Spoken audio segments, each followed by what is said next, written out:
because I wanted to put him down a little bit enough. Basically, right? And with that example, on the streets, doesn't it work?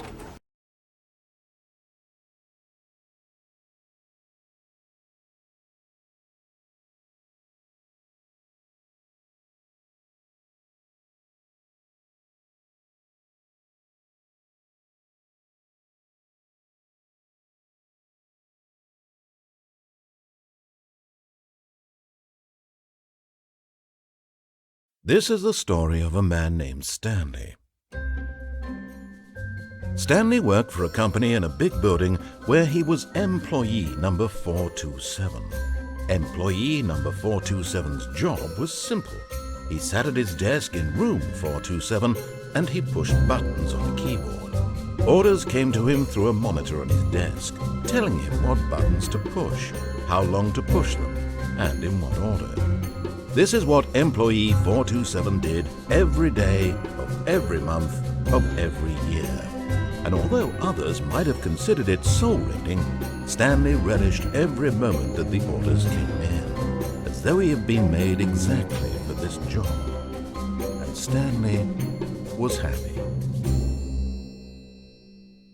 And then one day, something very peculiar happened. Something that would forever change Stanley. Something he would never quite forget. He had been at his desk for nearly an hour when he realized that not one single order had arrived on the monitor for him to follow. No one had showed up to give him instructions, call a meeting, or even say hi. Never in all his years at the company had this happened, this complete isolation. Something was very clearly wrong. Shocked, frozen solid, Stanley found himself unable to move for the longest time. But as he came to his wits and regained his senses, he got up from his desk and stepped out of his office.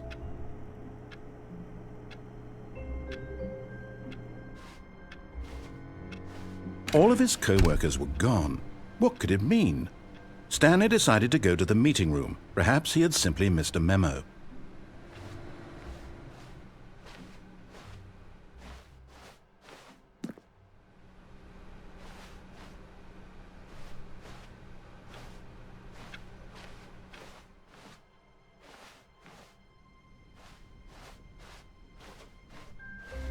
When Stanley came to a set of 2 open doors, he entered the door on his left.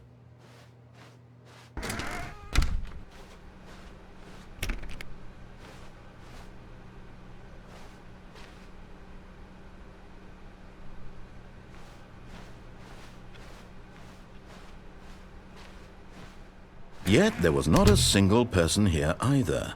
Feeling a wave of disbelief, Stanley decided to go up to his boss's office, hoping he might find an answer there.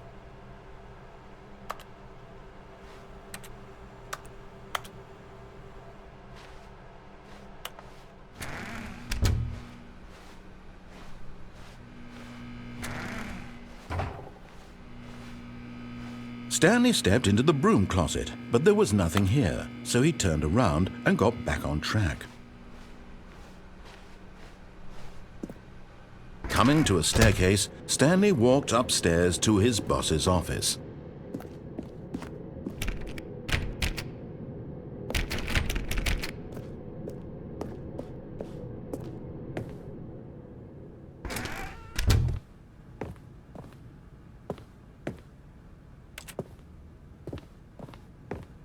Stepping into his manager's office, Stanley was once again stunned to discover not an indication of any human life. Shocked, unraveled, Stanley wondered in disbelief who orchestrated this, what dark secret was being held from him. What he could not have known was that the keypad behind the boss's desk guarded the terrible truth that his boss had been keeping from him, and so the boss had assigned it an extra secret PIN number, 2845. But of course, Stanley couldn't possibly have known this.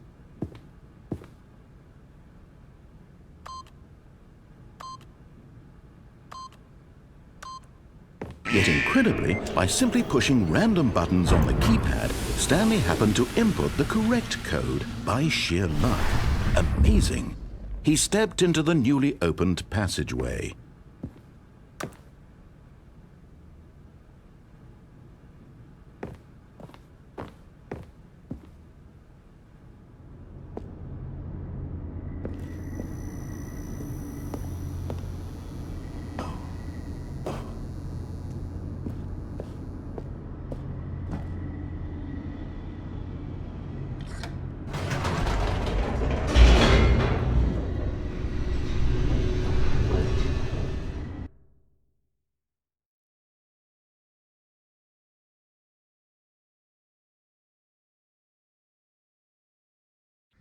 Descending deeper into the building, Stanley realized he felt a bit peculiar. It was a stirring of emotion in his chest, as though he felt more free to think for himself, to question the nature of his job. Why did he feel this now, when for years it had never occurred to him? This question would not go unanswered for long.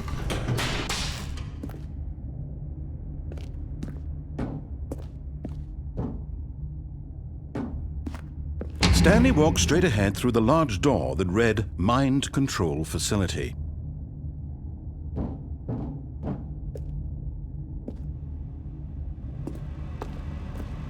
Although this passageway had the word escape written on it, but of course Stanley thought better of it and realized he simply had too much to live for.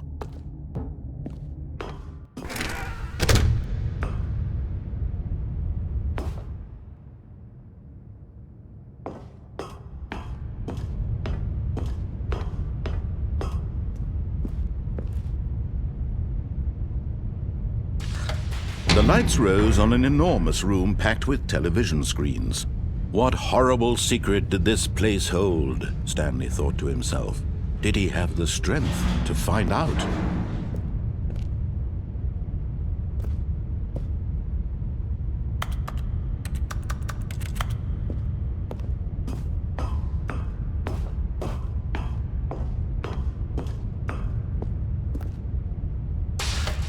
Now the monitors jumped to life, their true nature revealed.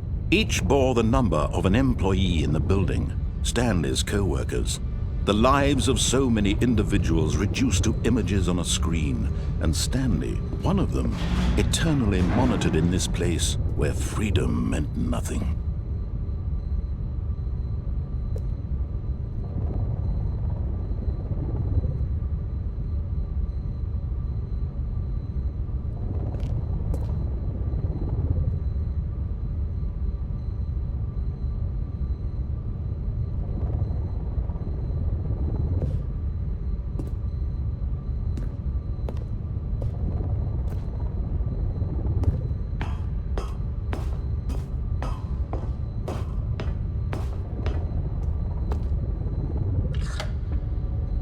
This mind control facility, it was too horrible to believe. It couldn't be true.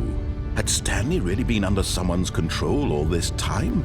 Was this the only reason he was happy with his boring job? That his emotions had been manipulated to accept it blindly? No, he refused to believe it. He couldn't accept it. His own life in someone else's control? Never! It was unthinkable, wasn't it? Was it even possible?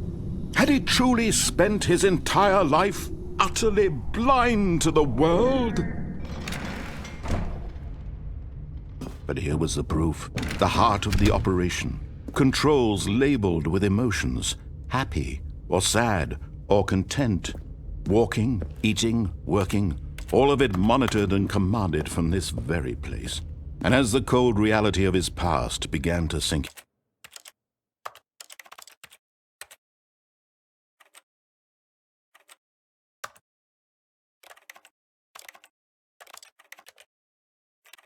in, Stanley decided that this machinery would never again exert its terrible power over another human life.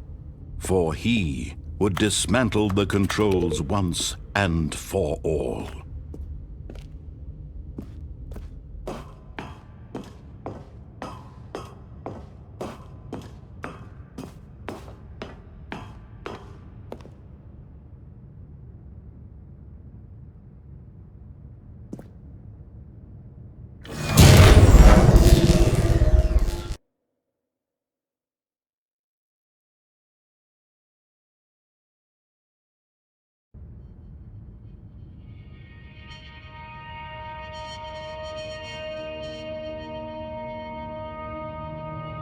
blackness and a rising chill of uncertainty.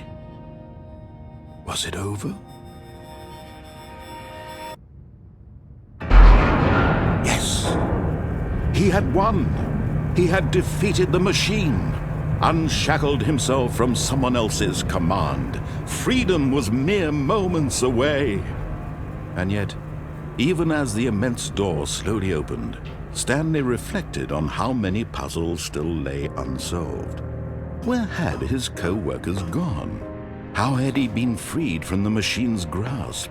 What other mysteries did this strange building hold? But as sunlight streamed into the chamber, he realized none of this mattered to him, for it was not knowledge or even power that he had been seeking, but happiness. Perhaps his goal had not been to understand, but to let go. No longer would anyone tell him where to go, what to do, or how to feel. Whatever life he lives, it will be his. And that was all he needed to know. It was perhaps the only thing worth knowing. Stanley stepped through the open door.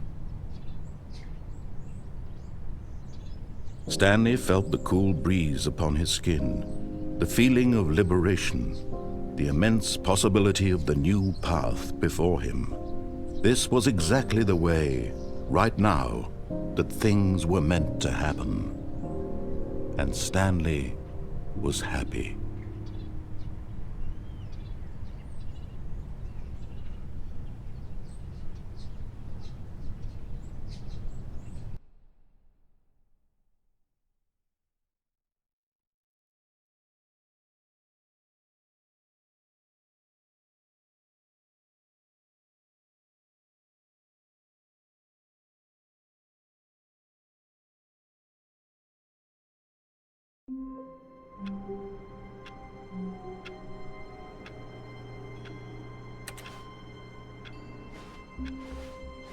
All of his co-workers were gone.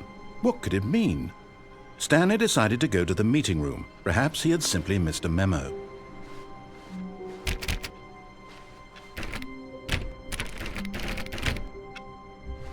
Stanley went around touching every little thing in the office, but it didn't make a single difference, nor did it advance the story in any way. No matter how hard Stanley looked, he couldn't find a trace of his co-workers.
When Stanley came to a set of 2 open doors, he entered the door on his left.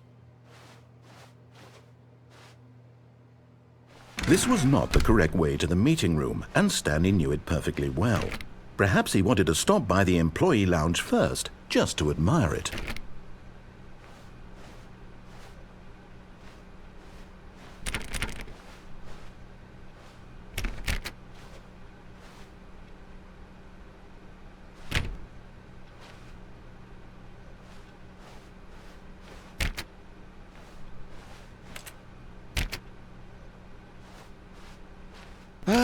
Yes, truly a room worth admiring.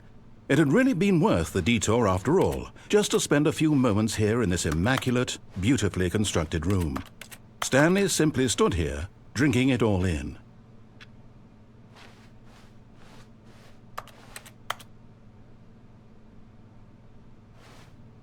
Yes, really, really worth it being here in the room. A room so utterly captivating that even though all your co-workers have missed, but eager to get back to business, Stanley took the first open door on his left.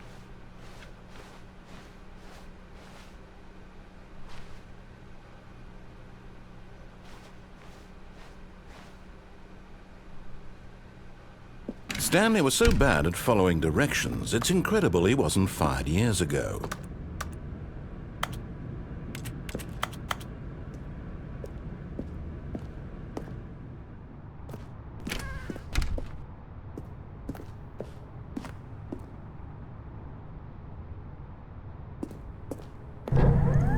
Look, Stanley, I think perhaps we've gotten off on the wrong foot here.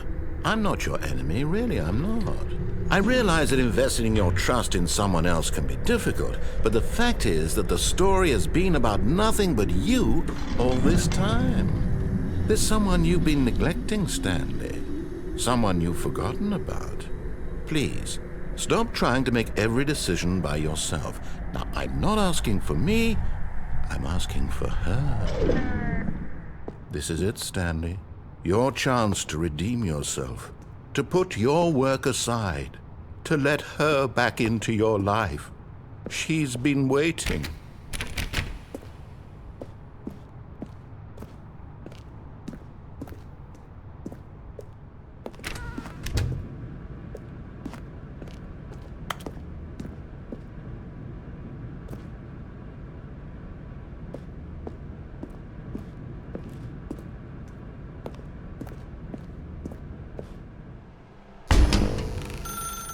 That's her, Stanley. You need to be the one to do this, to reach out to her. If you can truly place your faith in another, then pick up the phone.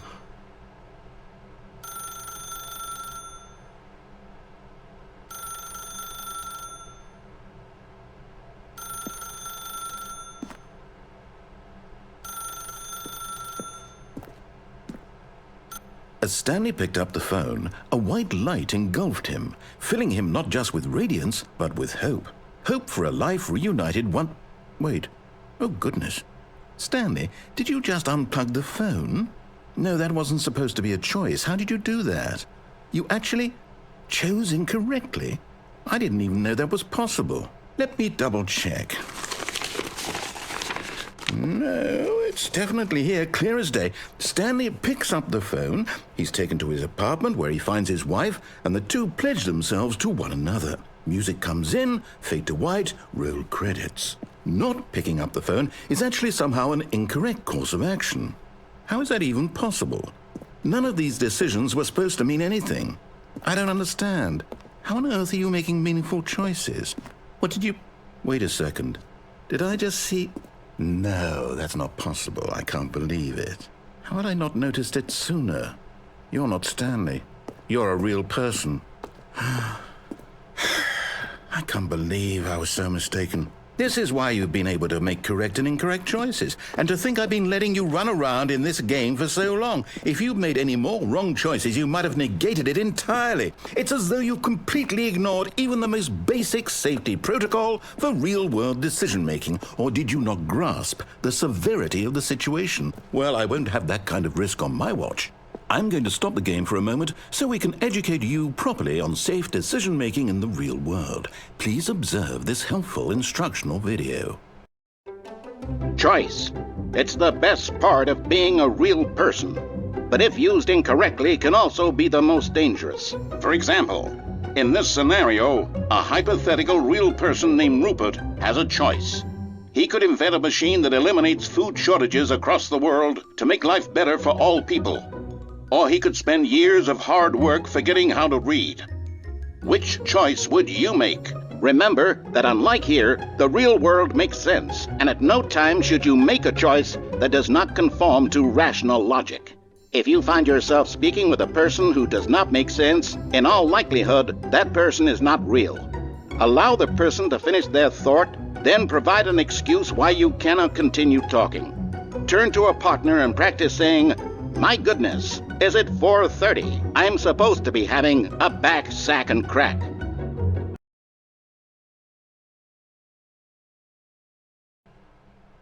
Excellent. Making choices on a regular basis is the best part to a healthy decision-making process. Most medical professionals recommend making at least 8 choices per day. Do you make more than 8? Less? And finally, if you begin to wonder if your choices are actually meaningful and whether you'll ever make a significant contribution to the world, just remember that in the vast infiniteness of space, your thoughts and problems are materially insignificant, and the feeling should subside. At this time, your instructor will guide you in an exercise to test and reinforce the material covered in this video. Ah, welcome back. You may have noticed that this room has begun to deteriorate as a result of narrative contradiction. But not to worry. Now that you're properly informed on good decision-making, we're going to revisit a choice you made just a few minutes ago and see what the correct thing to do would have been. This way, please.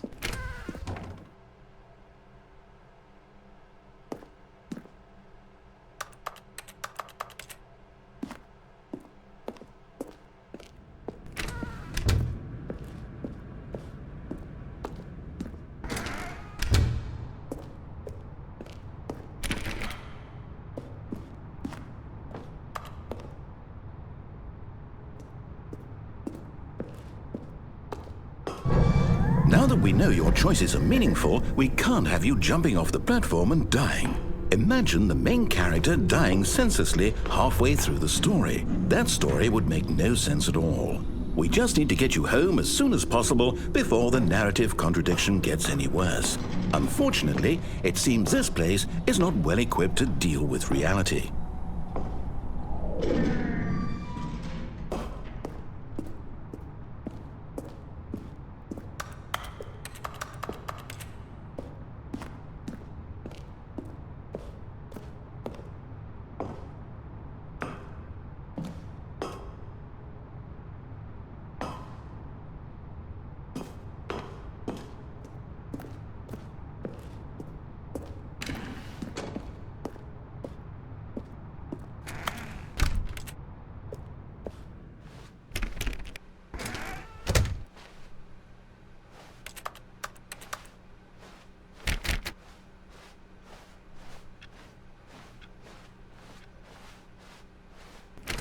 Almost there. You'll take the door on the left, back to the correct ending, the story will have resolution once again, and you'll be home free in the real world.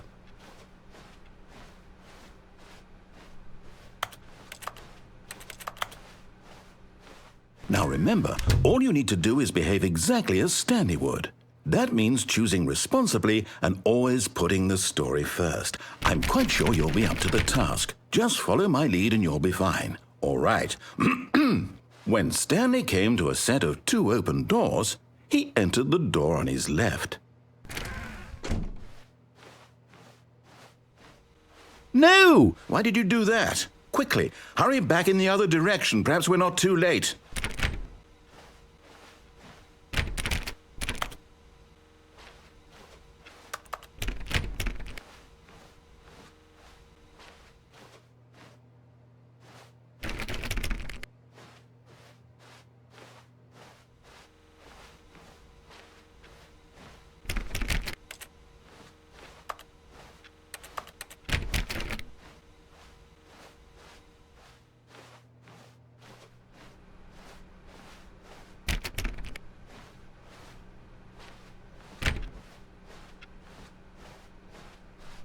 Oh, it's ruined.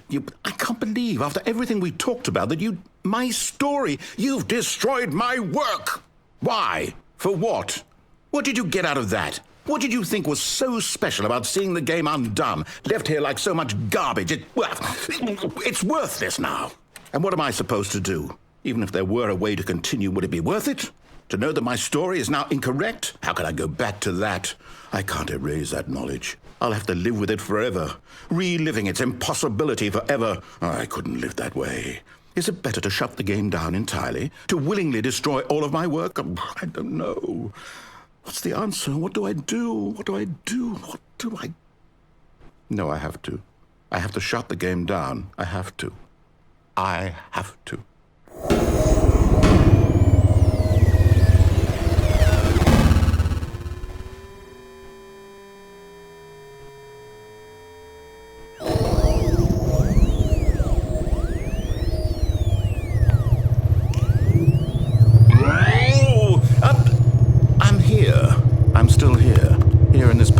rubbish. With you, who thought you were so clever. Now look where we are. My entire game is destroyed. It was the only thing in the world that was mine, and you've run it into the ground. What, did you think that would be funny? You just had to see? Didn't I impress upon you how important it was to be like Stanley? He actually knows how to do what I tell him to. He understands that if I say to do something, there's a damn good reason for it.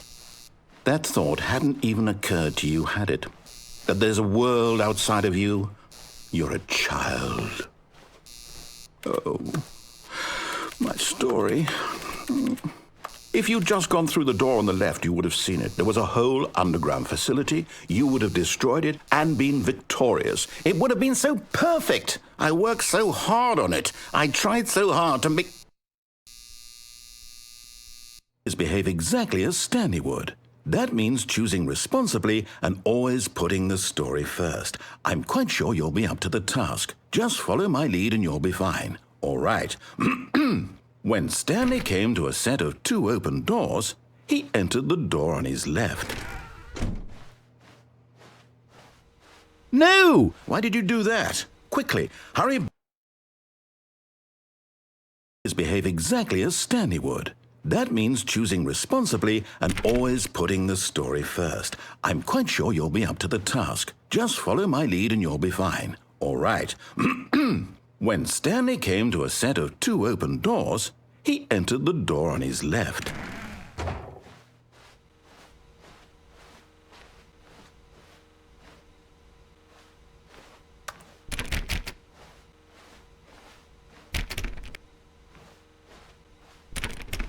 No! Why did you do that? Quickly, hurry. Behave exactly as Stanley would.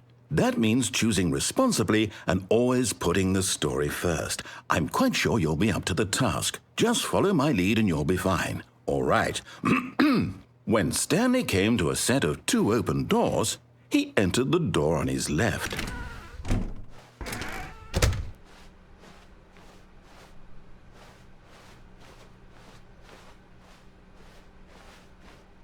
Yet there was not a single person here either.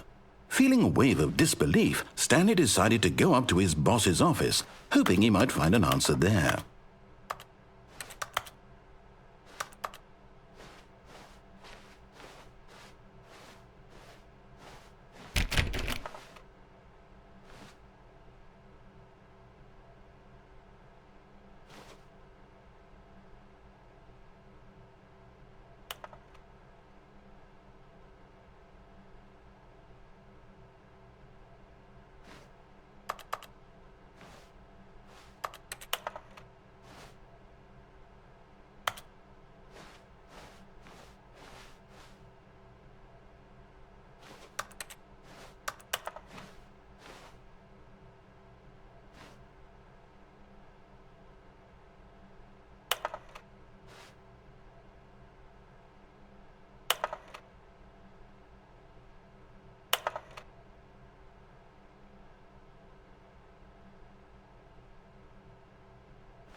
Coming to a staircase, Stanley walked upstairs to his boss's office.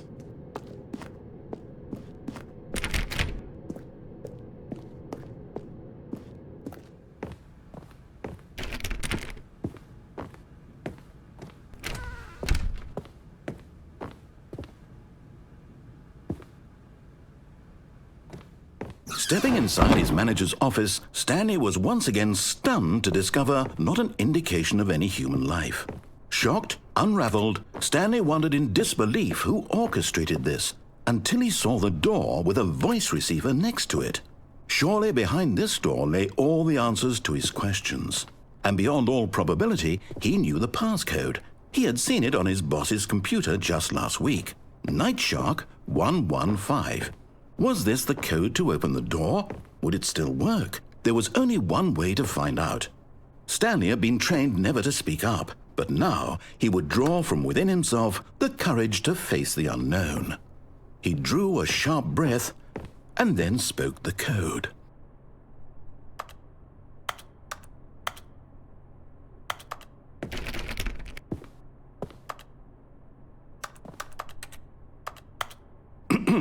Stanley spoke the code. Nightshark 115. He spoke it into the receiver, right there on the wall.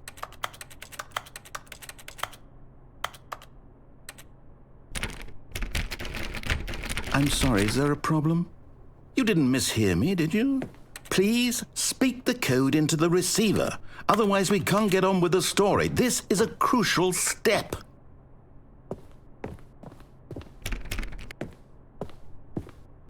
Okay, fine, you're not going to do it, but you know what? It's pretty humiliating to bring you this far, only for you to suddenly decide you have better things to do. I asked you for this one single thing, for your respect.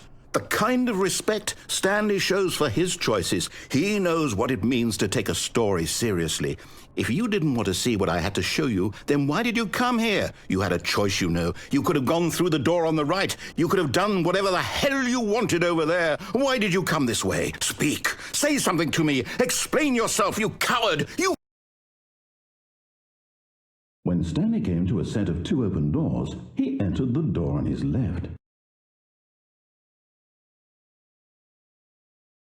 Stanley? Hello? Are you... Is everything okay? Stanley, please. I need you to make a choice. I need you to walk through the door. Are you listening to me? Can you hear me? Is everything all right?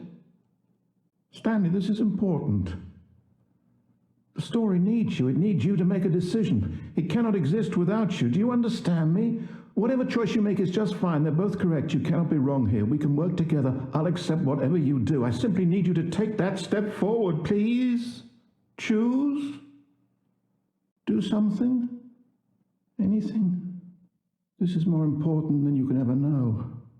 I need this. The story needs it. So, you hear me? Are you there? Are you listening to this? Stanley, are you there? Okay. It's okay, I can wait. You need time to decide. Time to make sure your choice is correct. That is the best choice. That's all right.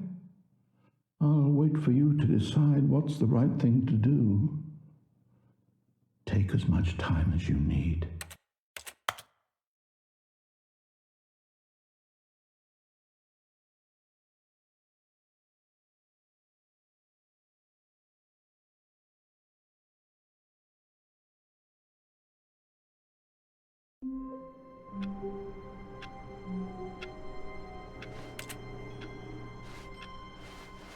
All of his co-workers were gone. What could it mean? Stanley decided to go to the meeting room. Perhaps he had simply missed a memo.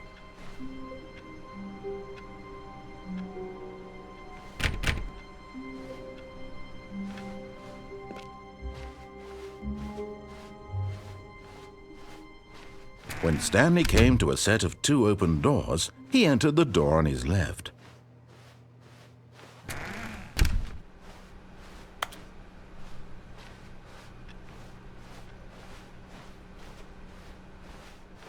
Yet there was not a single person here either. Feeling a wave of disbelief, Stanley decided to go up to his boss's office, hoping he might find an answer there. Coming to a staircase, Stanley walked upstairs to his boss's office.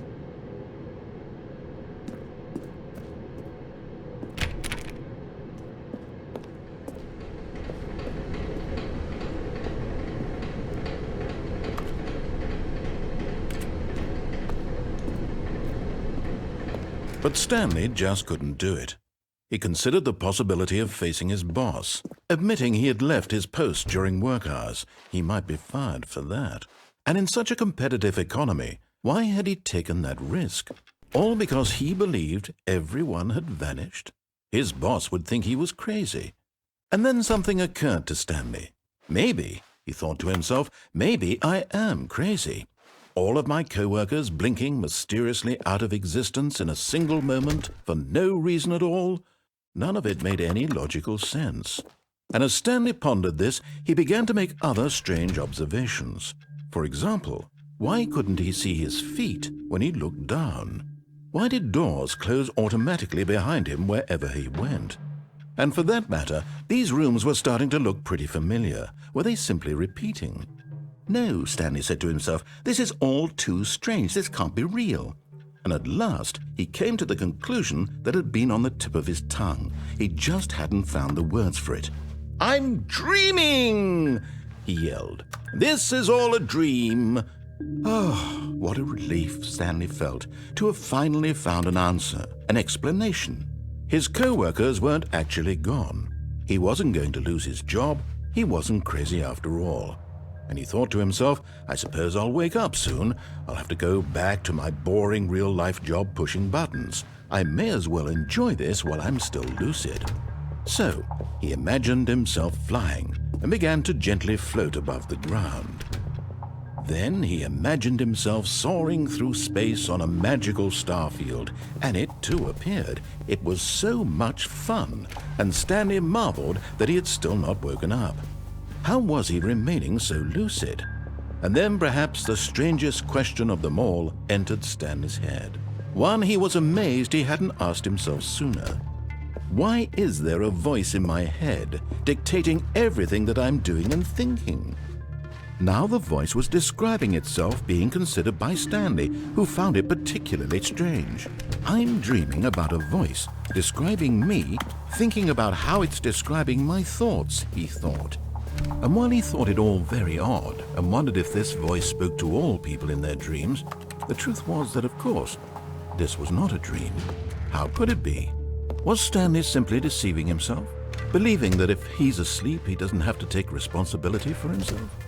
Stanley is as awake right now as he's ever been in his life. Now, hearing the voice speak these words was quite a shock to Stanley. After all, he knew for certain, beyond a doubt, that this was in fact a dream. Did the voice not see him float and make the magical stars just a moment ago? How else would the voice explain all that? This voice was a part of himself too. Surely, if he could just... He would prove it. He would prove that he was in control, that this was a dream. So he closed his eyes gently, and he invited himself to wake up. He felt the cool weight of the blanket on his skin, the press of the mattress on his back, the fresh air of a world outside this one. Let me wake up, he thought to himself. I'm through with this dream. I wish it to be over. Let me go back to my job. Let me continue pushing the buttons. Please, it's all I want. I want my apartment and my wife and my job. All I want is my life exactly the way it's always been. My life is normal. I am normal. Everything will be fine. I am okay.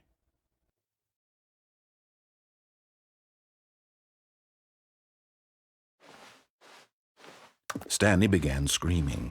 Please, someone, wake me up. My name is Stanley.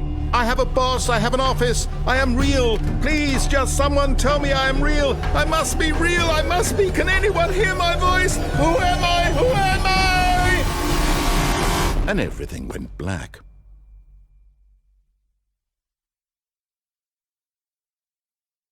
This is the story of a woman named Mariella. Mariella woke up on a day like any other. She arose, got dressed, gathered her belongings, and walked to her place of work. But on this particular day, her walk was interrupted by the body of a man who had stumbled through town talking and screaming to himself, and then collapsed dead on the sidewalk. And although she would soon turn to go call for an ambulance, for just a few brief moments she considered the strange man. He was obviously crazy, this much she knew. Everyone knows what crazy people look like. And in that moment, she thought to herself how lucky she was to be normal. I am sane. I am in control of my mind. I know what is real and what isn't. It was comforting to think this, and in a certain way, seeing this man made her feel better. But then she remembered the meeting she had scheduled for that day, the very important people whose impressions of her would affect her career, and by extension, the rest of her life. She had no time for this, so it was only a moment that she stood there, staring down at the body. And then she turned and ran.